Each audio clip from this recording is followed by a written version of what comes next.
Are you looking for your next opportunity in the workforce? Look no further. UPS Jobs Kentucky is now hiring at upsjobsky.com. Right now, we are offering up to $18.50 an hour. You may even be eligible for a program that helps you graduate college completely debt-free and could also include a $325 a month living allowance paid directly to you. Follow us at UPS Jobs Kentucky and apply today at upsjobsky.com.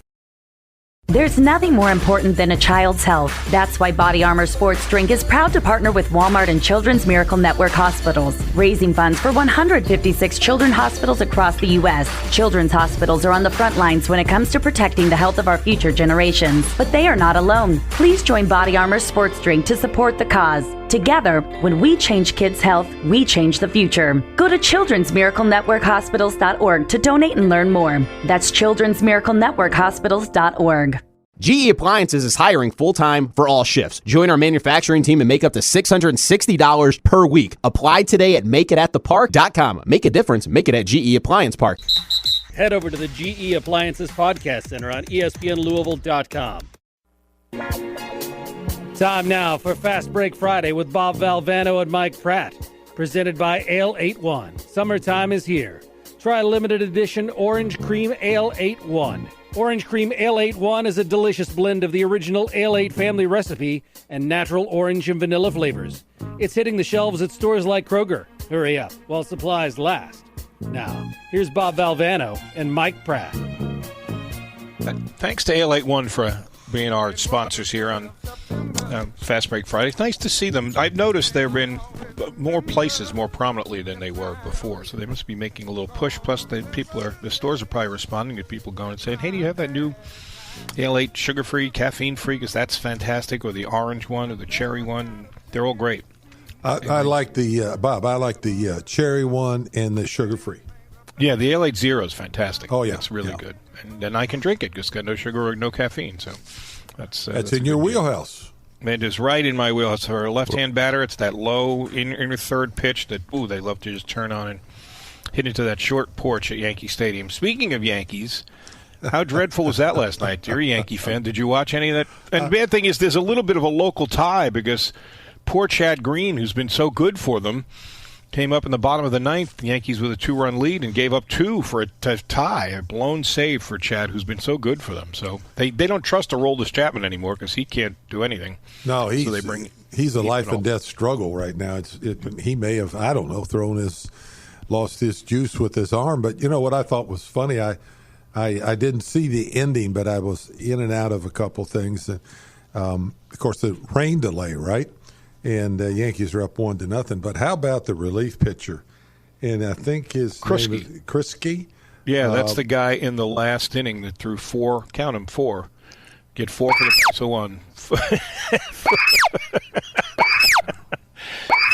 4 wild pitches. The Yankees scored a run in the top of the 10th, and this guy gave up 2 in the bottom of the 10th, largely because he just kept moving guys around, walked the guy through wild pitches. And they were, there's wild pitches and there's wild pitches. These were wild.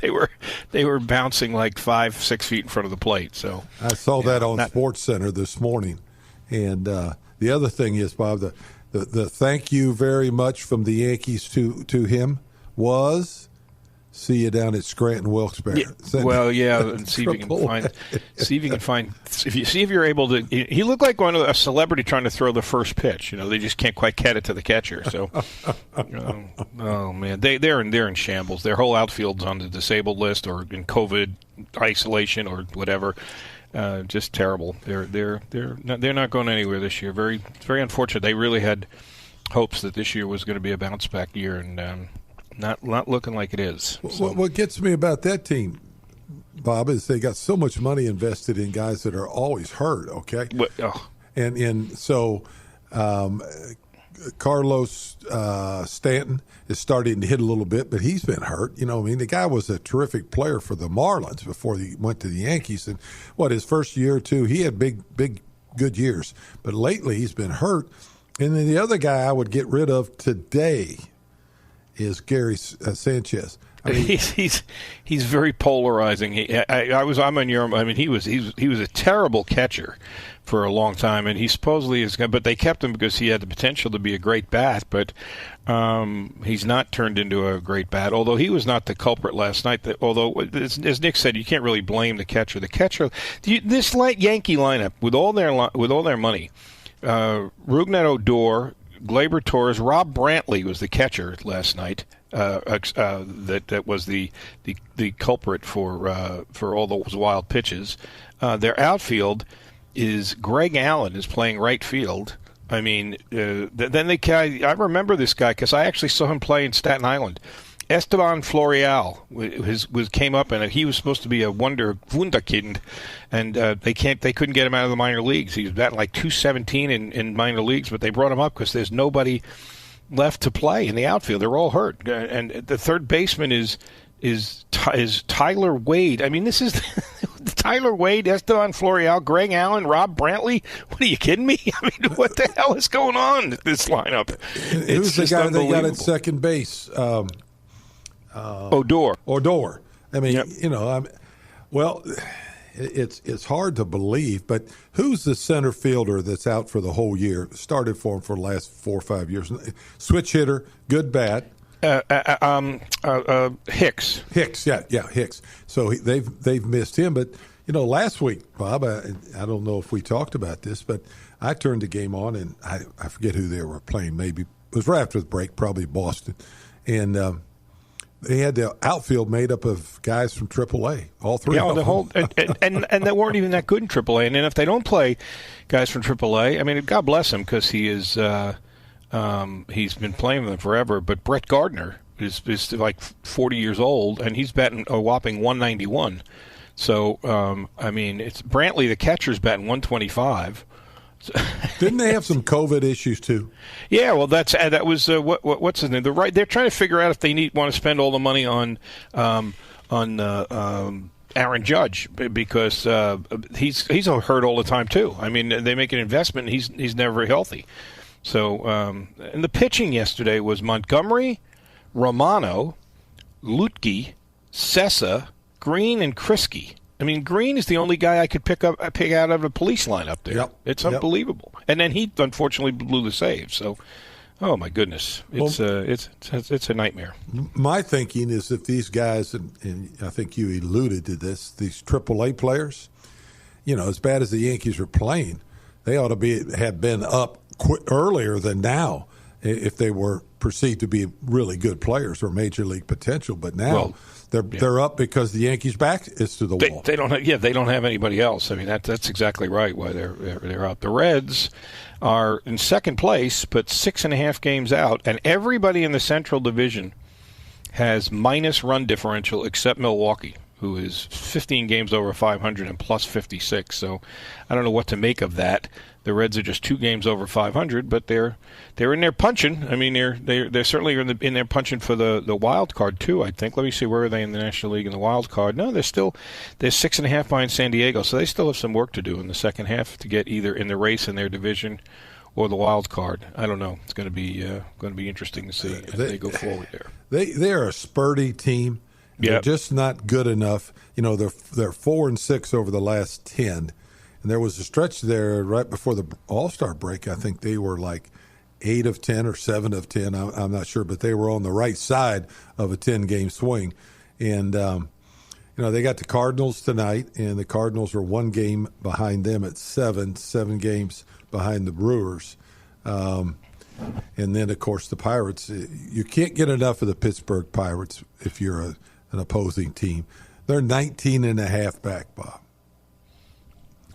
19.5. Now, how outside of just your love for the Pirates, why would you go watch the Pirates play? Well, it's a night out. You can get outside. That's what I mean. It's like I hate to say it, but it's kind of like going to watch minor league baseball. You don't know most of the players are, but you can sit outside, you watch a game, you watch a ball game, and on any given night, anybody's got a chance. So they could win. I don't know, but how hard would it be to coach a team that's 27 games out, the Orioles? Or another team that's 23 out. Yeah, that's the thing about Rangers. baseball. I mean, there's so many games and it's such a long season. There are some nights I'm sure you're just ready to go throw yourself off a bridge. Yeah.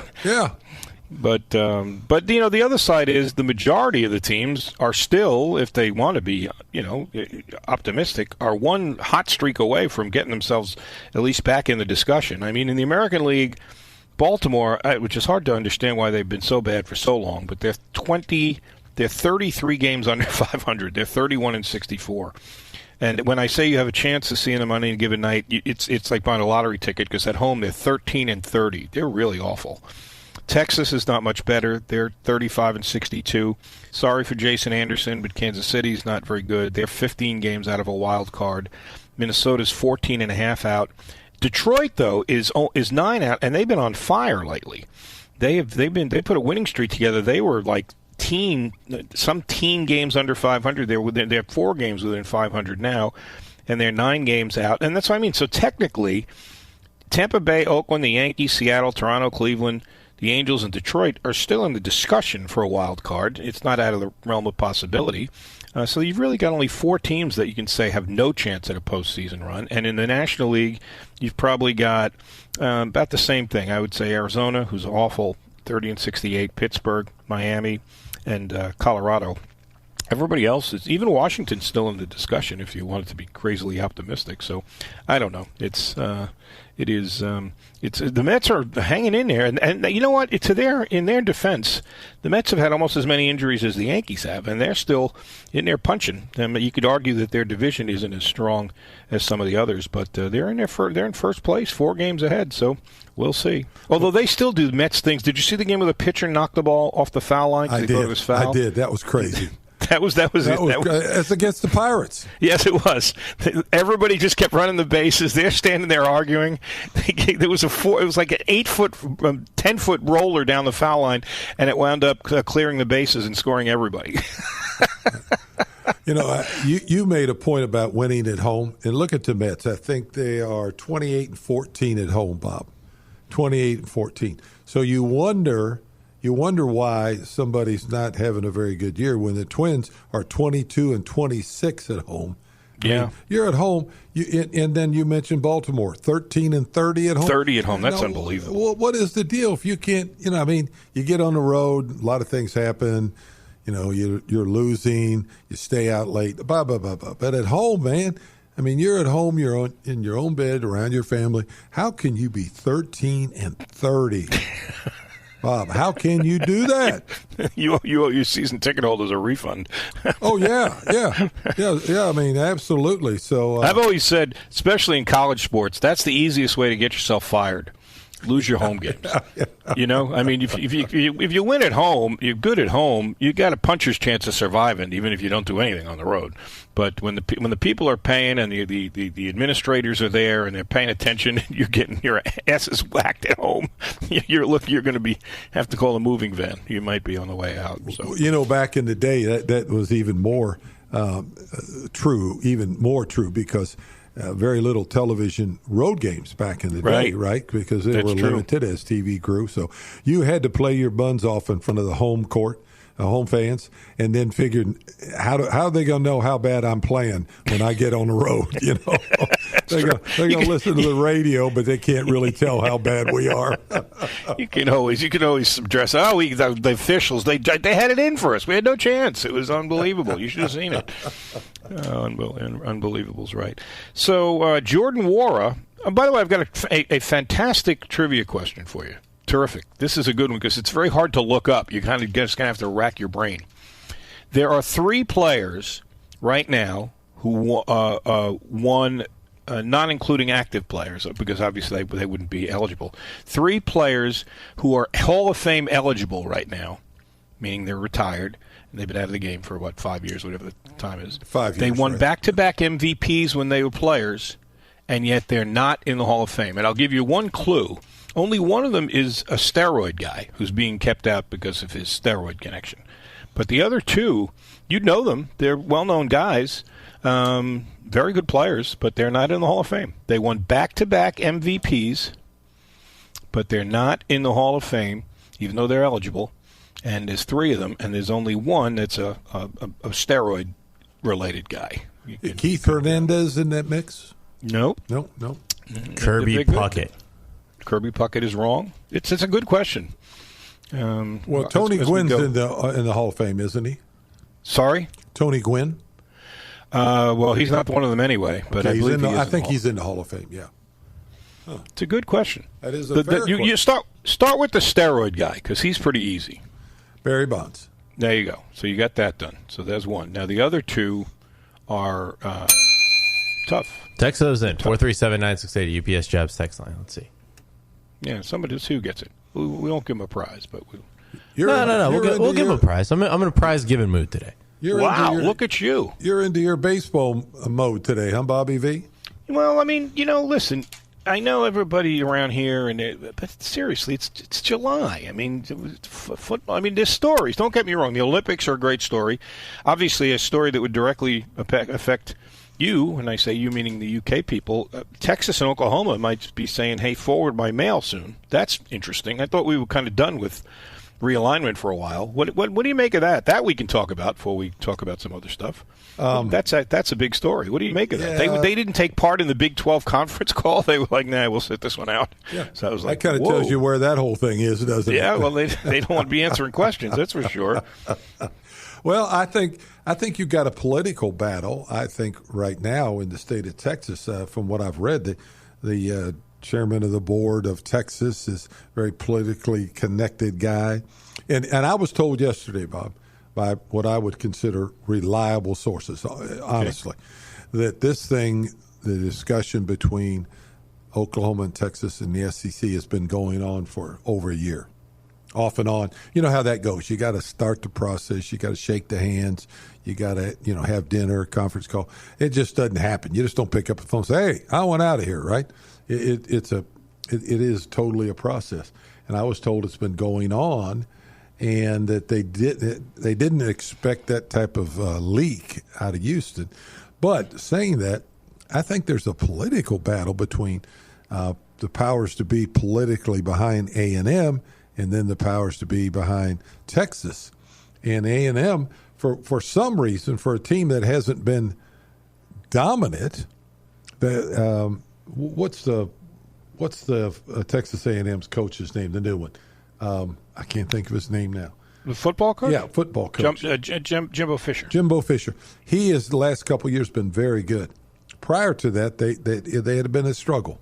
Texas, on the other hand, has gone backwards since Mac Brown left and went to North Carolina. So, I mean, you got two teams that neither one of them, well, A&M's getting close to being power, but Texas has gone backwards. And now all of a sudden they're trying to throw around political goodwill and political power to get out of one league and into another, and they're being fought tooth and nail politically. I mean, why would you fight Texas and another part of Texas coming into your league? You would think that would be okay. They lived together for how many years in a league? How the thing that I'm interested in, and I know obviously it's been discussed, is what do they do about? I mean, Texas has their own TV network. How do they? That's always the thing they discussed about Notre Dame. Although I mean, people have made the ACC's made rather aggressive pitches to Notre Dame that you can still keep your NBC deal, you can do that, but just get in our league, and they still don't want to do it. So I don't know. Maybe they're doing the same thing with Texas. You keep your work, but the SEC network is, that's a big deal right now. That's where the new revenue's coming from in all these leagues. So what did you hear anything about that? What are they going to do about that? Well, before I go to there, how about this? A texter says Tim Raines. Tim Raines is incorrect. Another texter said Jeff Kent. That's incorrect. How about Pete Rose? Pete Rose is not the answer. Okay, we're still efforting to find the answer to your question. Okay, they're good. I mean, and they're good. I'm surprised one guy who guessed didn't get it. That's a bad clue because I'm gonna help him wind up getting it. But he's a big fan of the team that this guy played for, and so I'm surprised he hasn't gotten it. And you're a big fan of the team that the other guy played for. How about those for clues? How about that? How about that? You're laying the groundwork for an answer. Andrew Jones. Andrew Jones would be incorrect. Damn it. So you'll have to go home now. Ken Griffey Jr.? Ken Griffey is incorrect. Okay. All right. Well, let me go back to the conference realignment. the Texas network was a big deal that really caused Nebraska and Colorado to leave that league, right? Nebraska to the Big Ten, Colorado goes to the Pac-12. Correct. But it's turned out, as I've read, and I could be wrong, is that the Longhorn Network has been used, and this has a little hangover to it, has been used to do a lot of non-revenue sports at Texas, but a lot of high school stuff, an awful lot of high school stuff. And that, I guess, is a burr in somebody's rear end, that the Longhorn Network, and who's a Longhorn, is promoting high school sports. And so I don't know if it's been as big a deal as people anticipated, okay? It caused Colorado and Nebraska to leave. But I'm not so sure that whatever it is now. And the other thing I researched is they've lost their buns on that network. I mean, big time, like 40. Oh, really? Yeah, $40 million or something since they started it. So they may want to get out of it. I'll guarantee you this. I didn't know that. I thought they were making dough. I'll guarantee you this: they're not bringing the Texas network to the SEC. No, that's yeah. So maybe they are. Maybe they want to close up shop there and they could save face by saying we're folding our network into the because the Big 12 doesn't have a network, do they? They don't have one. It's the lowest payout of all of them. Yes, they haven't really been able to get it off the ground. Something about out there in California in particular, they have multiple providers of cable, and you can't cross them for whatever the reason. So you got to make sure you get with the right cable network, but you don't get the rest of them, okay? And it's really – they're the lowest payout of the Power Fives. Wow. It's always, as that when I watch that one of my favorite, kind of period pieces of crime shows, the Murdoch mysteries. Oh, I like those too. Yeah, his boss always says to him, Murdoch, what do I always tell you? Follow the money. So that's, as always, you can follow the money here, I guess, because they're losing money on the Longhorn Network. They'll save face and say, oh no, we're just fold our programming into the SEC network, which is hugely successful, and they make some more money. So. Well, the shakeout from all this, Bob, is going to be very interesting. I think I think a very attractive team that may shake out all this is West Virginia, and they could fit the ACC, assuming the ACC doesn't get their "we're holier than thou" stuff about the academic piece out, or they could fit the SEC. I mean, they're a better fit for the SEC. And I understand the eyeballs and the streaming, but geographically they're a better fit than the other two, Oklahoma and Texas. Oh, they are. But the question is, I mean, you still got some very, very desirable properties, most notably, especially for basketball, Kansas in that league. I mean, and so what is the future of that league? Do they go on as the Big Eight? I mean, that's what they used to be, right? Years ago, they were the Big Eight. Yep. Southwest Conference. They all were in the Southwest Conference at one time. I don't think they're going to do that. So then what would happen? They're going to have to add people to that league, or everybody's going to fend for themselves and run places. I don't know where they'd go. Kansas it's interesting that you brought them up. They fit geographically in with the SEC because Missouri's just 4 hours away or whatever it is. Oh, wow. Could you? Everybody join the SEC. Then you literally could say it just means more because we own the whole country. Right. Well, they're not. I mean, Kansas, their problem is they don't have enough streaming and eyeballs to really be attractive. But saying that, they've got a football team that you can beat out of, right? That a kid, Mike. So you might, people listening on the stream, I hope you're entertained. Yeah. You might want to look at them as a add-on. The Big Ten, they would be good for the Big Ten, wouldn't they? They actually would fit the Big Ten model also. But either way, their football team is not. Actually, they should join the Big East and drop football. Well, there you go. Oh, I mean, after all, Creighton's in the Big East. That's not far from them, so not that far. I think they're probably going to stick with whoever's left out of that league if all this happens. Or how about this? Emirates decides last week or this week that he says the NCAA should be decentralized, okay, into pockets of sports and let them manage themselves. That's what I've said for years. I told you. I know, and I'm thinking, this just came upon him all of a sudden.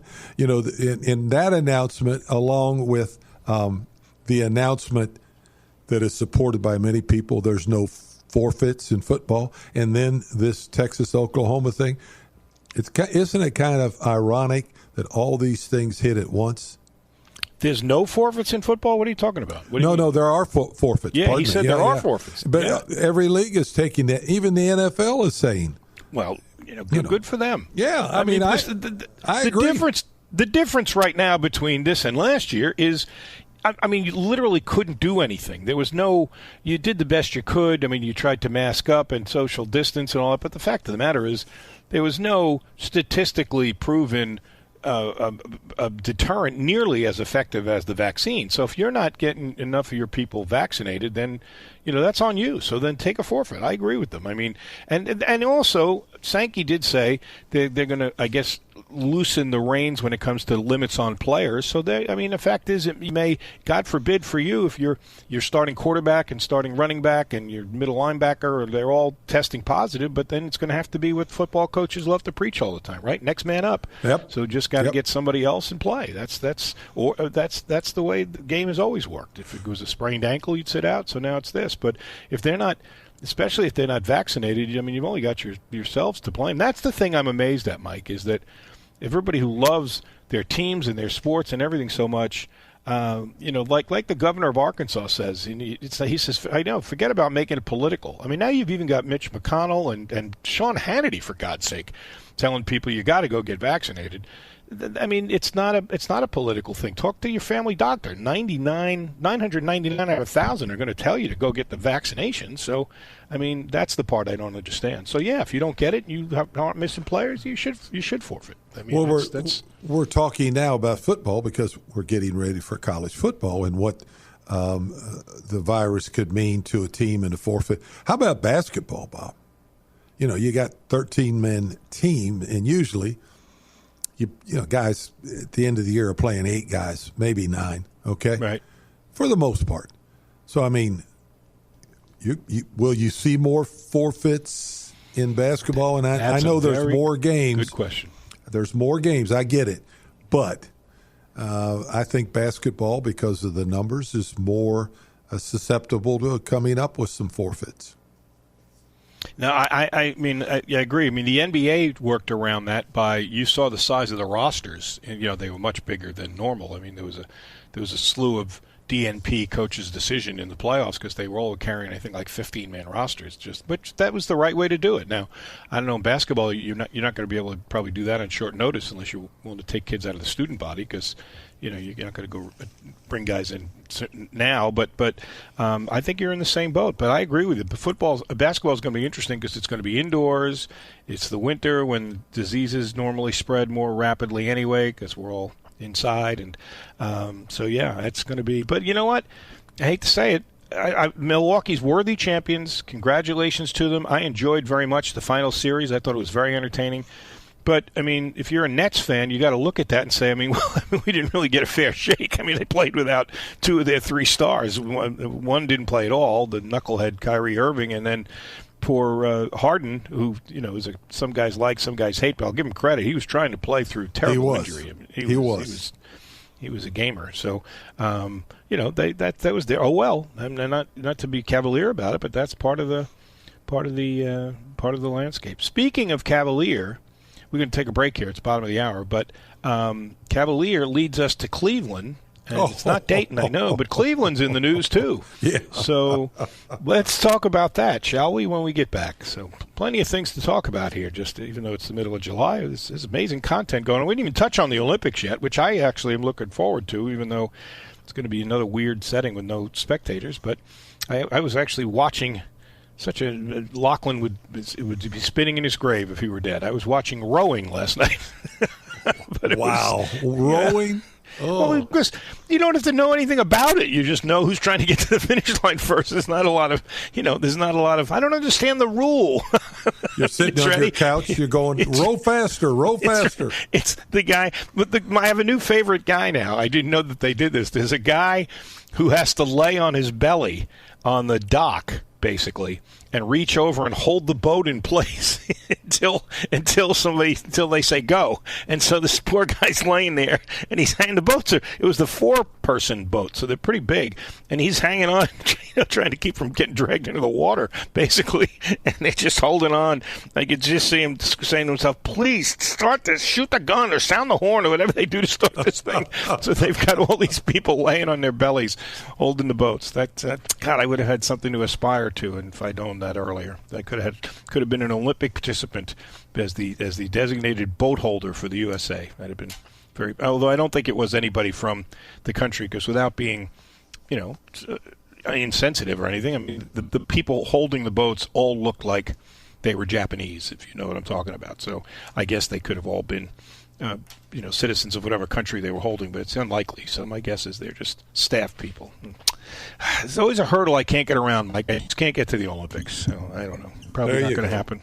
Going to have to just accept that, I guess. Row faster, baby. Row faster. That's it. That's like what's in Abe Lemons, may he rest in peace, used to say. Of course, he's being a wise guy. He said, "What does the track coach tell us, guys? Stay to the left, and get back as soon as you can." That's pretty much all he tells them.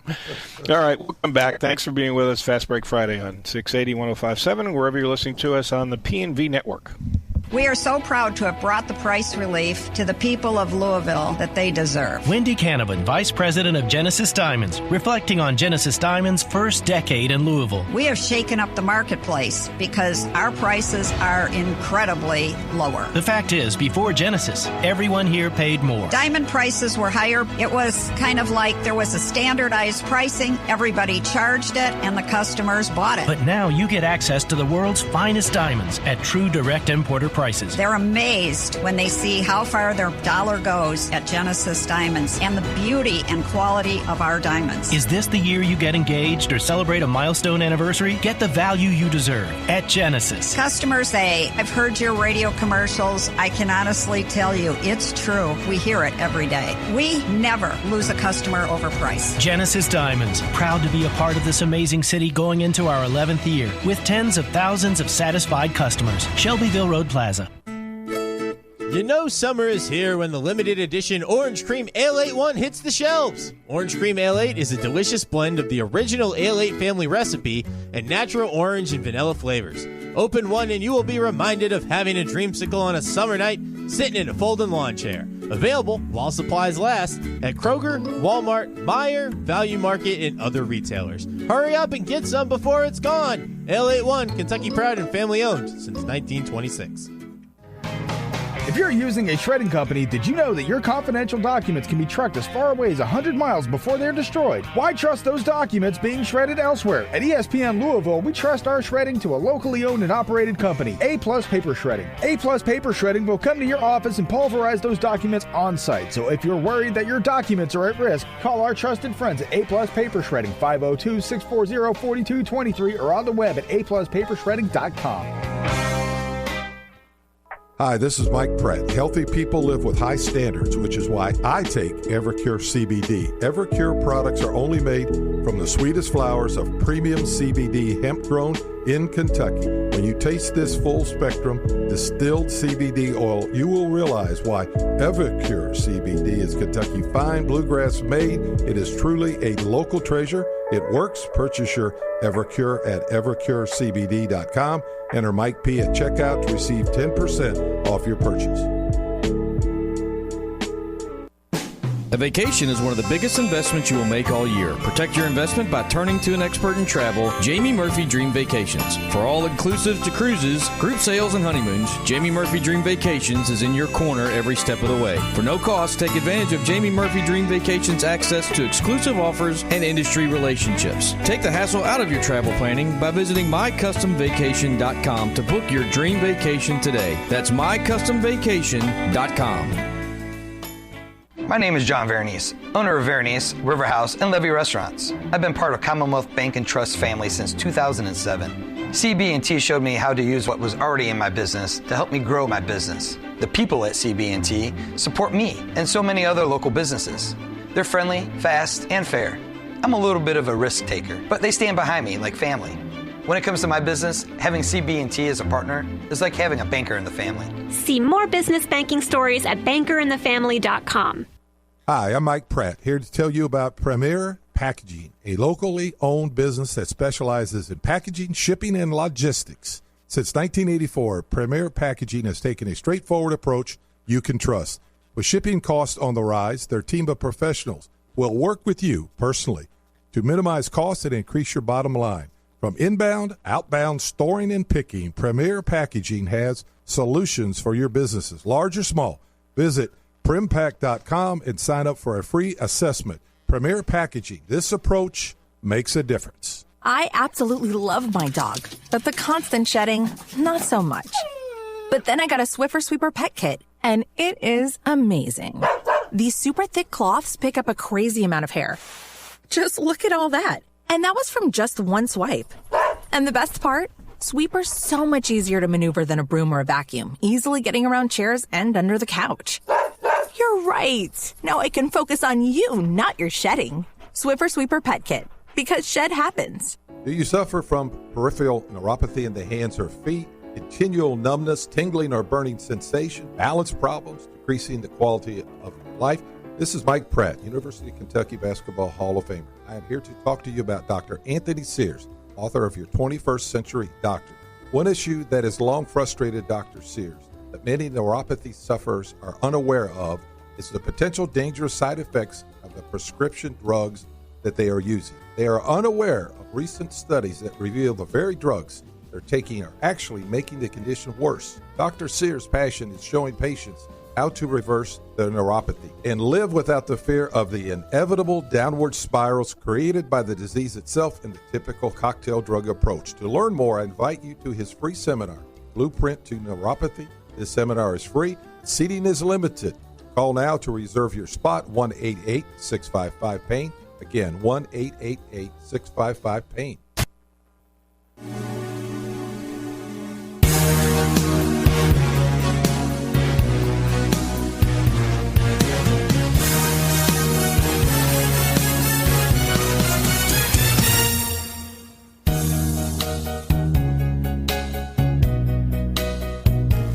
Welcome back to Fast Break Friday, presented by Ale 81, emanating from the ESPN Louisville studios and heard throughout the Commonwealth on the PNV network.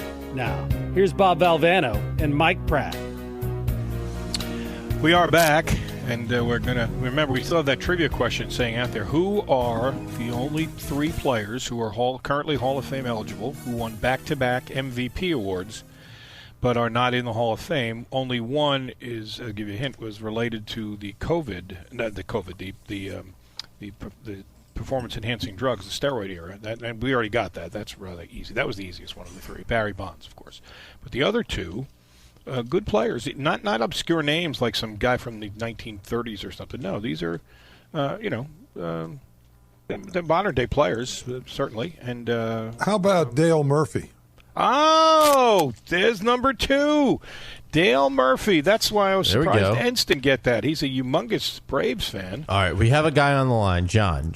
Before we guess that last one, I want to see if he can get it, because then I'll give him an Ale 8 prize pack. Let's see. John, he waited through the break very patiently. What do you got for us?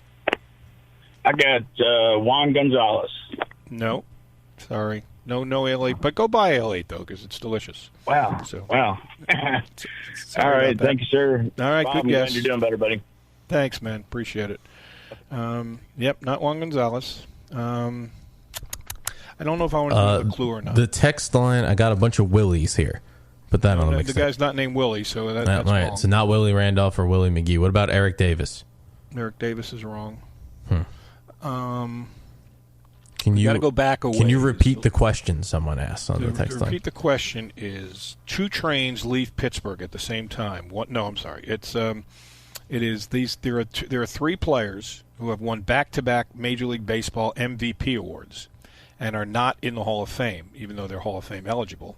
One is Barry Bonds. I said one came from the steroid era. It was Bonds. That was easy. Mike just got the second one. That was a good one. Dale Murphy with the Braves. Very, very good. The third guy is a guy that, is generally well known. He's passed away. I'll tell you that. He's now no longer alive. But, most baseball fans would know the name if I give you a clue as to why, then it'll give the whole thing away, so I won't do that. But he is... Joe Morgan. No. Well, that was a good guess. Good guess, yeah. Great player and just recently passed, but not him.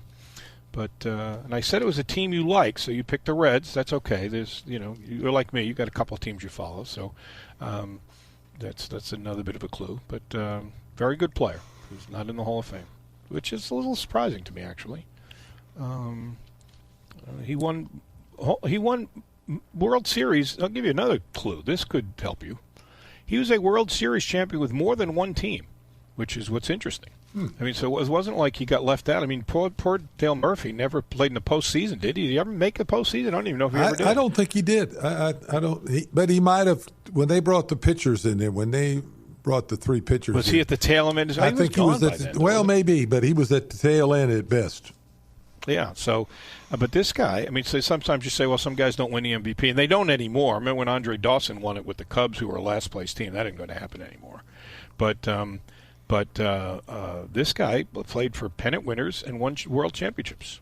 He won multiple World Series with more than one team. Wow. So, yeah. Well, let me tell you about one guy that probably won't make your question and answer period here. Yerman Mercedes. You know who he is?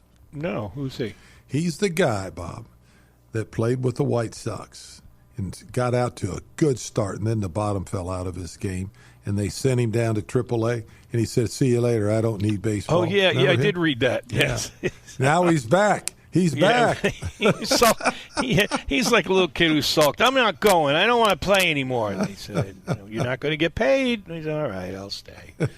So, yeah, I read that. I did read that. I didn't recognize the name, but I saw that story. That was bizarre. In his first game back, they played. He was with the Charlotte Knights, the White Sox AAA. They played the Durham Bulls.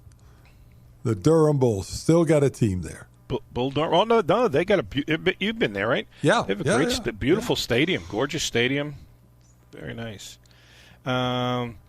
Let's see. I want to see. Well, look up one thing before I make the next statement. So let me do this real quick, and then we'll continue. We're going to talk about Cleveland in a minute, but the reason I want to bring that up is because I want to see the guy who we're looking for played for a number of teams in the major leagues. And I want to see if Cleveland was one of them. He didn't, of course, win a World Series with Cleveland. He did. He started his career with the Cleveland Indians. Wow. Oh, jeez. Yep. And then he went to the Kansas City Athletics. Boy, now I'm really giving it away. Then went to the New York Yankees, finished his career with the St. Louis Cardinals. Roger Maris? Wow. Look at the big hit. That came in the text line. I want to give credit where it's due, but I just looked it up, and I was like, wait, did Roger he start Maris his career? In fact, the answer. Roger Maris was the MVP in the American League in 1960 and in 1961, and won the World Series with the Yankees in 61 and 62, and then won the third one with the St. Louis Cardinals in 1967. He was a 7-time All-Star. He won the Gold Glove in 1960. Of course, set the home run record with 61 in 61. The Yankees have retired his number 9, and he's not in the Hall of Fame. I got to admit, that's bizarre. Yeah, you need to. You kind of were spearheading the charge to get A-Train, Artis Gilmore, in the NBA Hall of Fame. I think you might have to do the same thing for Maris. Seriously, A-Train's in it, isn't A-Train? Well, yeah, but he wasn't when I had him on the national show. Oh, yeah, no, I was. He's very gracious because he says, I was the guy that started the discussion. I mean, that's a little, I'm sure, flattery, but it's very nice because I didn't know he wasn't in. I was on the air looking up some things. I was looking up his ridiculous college numbers, which were he was averaging like 75 rebounds a game. Yeah, so yeah. I was like, this is crazy, and he got to be in the Hall of Fame, right? And I look up and he's not in the Hall of Fame. So I was going crazy with that. But Roger is not in the Hall of Fame. He died very young. He was kind of could be a crotchety guy. I'll never forget who was the guy who told us the story. I think, it's not a guy who'll mean much to you. Was it a golfer or a bowler or somebody? I think it was a golfer. Might have been Arnold Palmer. May he rest in peace. They were at a dinner. Remember, I don't think they give this anymore, Mike, but you probably remember it. Remember they used to give the Hickok Award for the Athlete of the Year in New York? It was the big trophy for they picked the Athlete of the Year across the board. They didn't pick it like by sport. It was, and they would bring the finalists to New York, like they did, for the Heisman or whatever. And they were at the podium, and I guess Maris was being a wise ass. He said to Palmer, I think it was Palmer. I might have the wrong person. He said, "What are you doing here?" He said, "This is supposed to be for athletes." And of course, then Palmer won. He walked behind Roger, and he said, "Yeah, they do give it to the top athlete of the year." Patted him on the shoulder and went up and got his award. But so I don't know. Maybe it was, but he was supposedly a good guy. He was and this is crazy because when he was with the Yankees, I was a true little kid. He won the MVP in 1960 when I was 3. And I was 4 in 1961, but he didn't leave the Yankees until the 65. So I was maybe 7 or 8, and I was a left-handed batter. And so as much as Mickey Mantle, it was weird. I don't want to do a history lesson here, but Mantle, because he wasn't DiMaggio, got booed incredibly for the early part of his career, which is amazing because he was great from the minute he got to New York. But everybody booed him. Then all of a sudden Maris came along and threatened to break Babe Ruth's record, and he did. And so now all of a sudden Mantle became the guy that everybody loved, and they booed Roger, which is so New York. So I guess maybe even as a little kid, I was like, why are they booing him? He's hitting all those home runs. And so I kind of liked Roger Maris. I'll never forget, because of our family, which is true, Mantle was the better player overall. But so I remember in the house they're asking, I like Roger Maris. And I remember my uncle saying, Roger Maris? Mickey Mantle's the guy you're supposed to have. No, I like Roger Maris. Roger Maris did one of the shrewdest things that I can remember from, well, maybe not now, but think about this, Bob. When he went to St. Louis, from the Yankees, right? I know this story, but tell it. It's good. About the Budweiser distributorship. Yep. Part of his deal, either he negotiated or his agent negotiated, he got a Budweiser beer distributorship in Gainesville, Florida. For nothing. That's part of his deal. Oh, yeah. And that's what he ended up doing the remaining years of his life, running this. And it was a significant Budweiser distributorship in Gainesville. It wasn't some like mom and pop deal. He was doing millions of dollars back in the day. And, I'm going to bet he made a lot more money with the beer distributorship than he did playing baseball. Absolutely. So that's one of the reasons he retired so young, but also, sadly, he was a smoker and got cancer and died at age of 51. Yeah, I'd forgotten he was that young. Golly. Young man, 51, yeah. But should be in the Hall of Fame. That's an oversight. He was good for a long time. He would take as veterans. I bet you we're going to have Rob Nyer on later, I think, in the show, and in the local part of the show. I'm going to ask him about that because I'll bet you he would say no because I don't know if his statistics were great for – it's hard to believe in some ways – who they used to give the MVP to. It was kind of a popularity contest. There's a book written called Mickey and Willie, which is great. I've read that. That is very good. And the author makes the case that if you went on a strictly statistical basis, you could have given the MVP award to both of those guys probably 8 straight years. That's just the truth. So, the other thing, Bob, about batting back then, and I think you'll support this, is that there were smaller rosters, and pitchers went longer. I'm not saying the pitchers were better, but you batted against aces, first and second line guys, more often third line guys, than you did in this current environment. No question. And so you could build a case that says it's a whole hell of a lot harder to build a batting average back then because of the quality of pitching you had to face day in and day out. Would you agree? Oh, there's no. Well, first of all, I mean, it's the same thing for basketball. When you obviously you have less teams, you're going to have the cream of the crop. I mean, that's one of the arguments about the home run record. He hit 61 and 61, and Mantle hit 54. And the people who want to be naysayers, I don't buy into it, but you always say, well, that was the year they expanded. They had two expansion teams in the American League. Came into the league in 1961, and that meant you had basically 20 more pitchers in the league that wouldn't have been major league pitchers in the past, and so the pitching was diluted and gave you a chance to hit more home runs. But now especially, I mean, and not only, I'm taking nothing away from these guys because everybody and their brother throws 98 miles an hour now, so believe me, I'm not making anything sound easy. But your point is well taken. You got teams now with pitching staffs that are 12, 13, 15 guys, and there are 32 teams. I mean, 30 teams, whatever it is. I mean, think how many pitchers that is. That's what is that? 420 pitchers. There used to be eight to 10 person staffs for 16 teams. I mean, it was literally half that number of pitchers. So, yeah, there's no question. Well, it's why it's so hard to compare eras. There's just too many things that are moving parts, and you can't deny that they're bigger, stronger, faster, quicker. Nowadays, athletes are better trained, and but that doesn't mean it was any harder to do back then.